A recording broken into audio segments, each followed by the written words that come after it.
बच्चों, आज हम पढ़ेंगे संक्रामक रोग और गैर संक्रामक रोग के बारे में, जिन्हें हम संचारी और गैर संचारी रोग के रूप में भी जानते हैं। इंग्लिश में इन्हें कम्युनिकेबल डिजीज़ और नॉन कम्युनिकेबल डिजीज़ के रूप में भी जाना जाता है।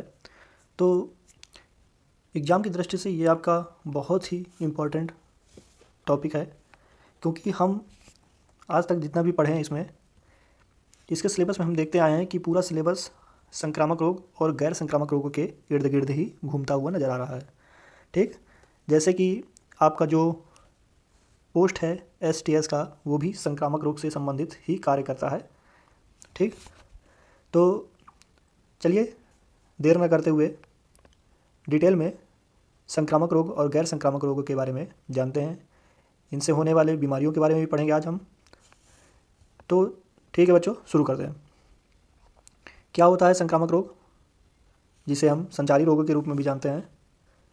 तो जो रोग किसी न किसी रोग जनित कारक को, जिन्हें एजेंट कहते हैं, जैसे प्रोटोजोआ, कवक, जीवाणु, वायरस इत्यादि के कारण होते हैं, ऐसे रोगों को संचारी रोग कहते हैं। संक्रामक रोगों में एक शरीर से दूसरे शरीर में फैलने की क्षमता होती है।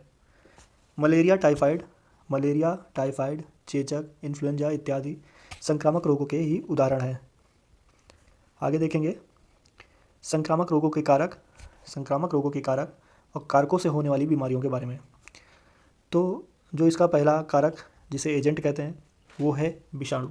विषाणु को इंग्लिश में हम वायरस कहते हैं, जीवाणु को बैक्टीरिया, फंगस को कवक। ठीक, तो विषाणु जनित जो रोग हैं उनमें सबसे पहले आता है रेबीज। ठीक, सबसे पहले उसमें पढ़ेंगे रेबीज, फिर पोलियो, चेचक, गलसुआ, इन्फ्लुएंजा, एड्स, डेंगू, खसरा, जुकाम, हेपेटाइटिस, पोलियो, कोरोना। ठीक, ये सब विषाणु जनित रोग हैं। आप इनको याद भी कर लीजिएगा, कहीं ना कहीं आपको एग्जाम में देखने के लिए मिल ही जाएंगे। तो अगला जो संक्रामक रोग है वो है जीवाणु जनित संक्रामक रोग। ठीक, जिसमें हम जानेंगे कोढ़ के बारे में। कोढ़, निमोनिया, अतिसार, कुकुर खांसी, हैजा, टाइफाइड, टिटनेस, टीबी, प्लेग, काली मृत्यु, जिसे ब्लैक डेथ, प्लेग को ब्लैक डेथ के रूप में भी जानते हैं। ठीक, और टीबी को हम 6 रोग के रूप में भी जानते हैं। ठीक, कोढ़ क्या है? इसमें आपके टिश्यू जो होते हैं, ऊतक होते हैं हाथों के, पैरों के, वो धीरे धीरे डेड होने लगते हैं और आपकी उंगलियां और मांस धीरे धीरे लटकने लगता है और कट के गिरने लगते हैं। ठीक, यह एक बहुत ही भयावह बीमारी है कोढ़। ठीक, तो अगला जो संक्रामक जनित रोग है वो प्रोटोजोआ जनित है। ठीक, प्रोटोजोआ जनित, इसमें जो रोग आते हैं वो आता है मलेरिया। मलेरिया जो रोग है वो है प्रोटोजोआ जनित। इस बात को ध्यान रखिएगा, मलेरिया जो है प्रोटोजोआ जनित रोग है। मलेरिया जो है मादा एनफ्लूएंजा मच्छर के द्वारा फैलाया जाता है। और अगला जो प्रोटोजोआ जनित है वो पायरिया है। पायरिया में आप देखेंगे कि आपके दांत के नीचे जो मसूड़ हैं वो सड़ने लगते हैं और बहुत ही दर्द करते हैं, स्मेल भी करते हैं। ठीक, फिर अगला जो प्रोटोजोआ जनित रोग है वो है पेचिस, अमीबिया पेचिस इसे कहते हैं। ठीक, अगला जो रोग है प्रोटोजोआ जनित, उसे निद्रा रोग कहते हैं। इसे स्लीपिंग सिकनेस के रूप में भी जानते हैं। क्या कहते हैं इसे? Sleeping sickness. ठीक, ये जो रोग है ये एक मक्खी द्वारा फैलाया जाता है। ये जो रोग है निद्रा रोग, ये एक मक्खी द्वारा फैलाया जाता है।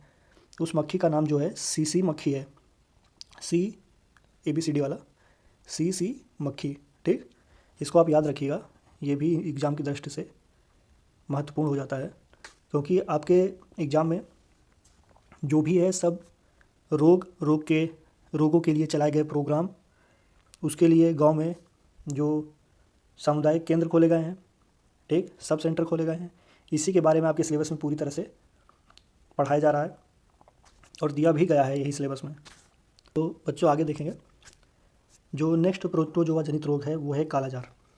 ठीक, अगला जो संक्रामक एजेंट द्वारा जनित रोग है उसके बारे में देखेंगे, जो है फीता कृमि जनित रोग।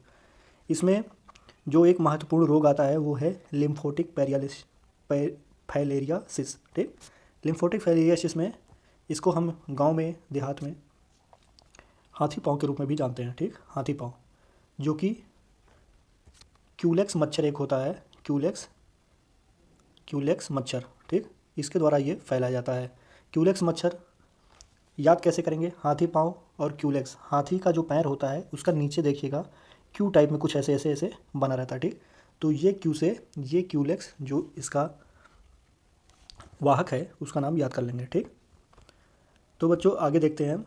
अब पढ़ेंगे गैर संक्रामक रोग या गैर संचारी रोगों के बारे में। ठीक, जिसे हम इंग्लिश में नॉन कम्युनिकेबल डिजीज के रूप में भी जानते हैं।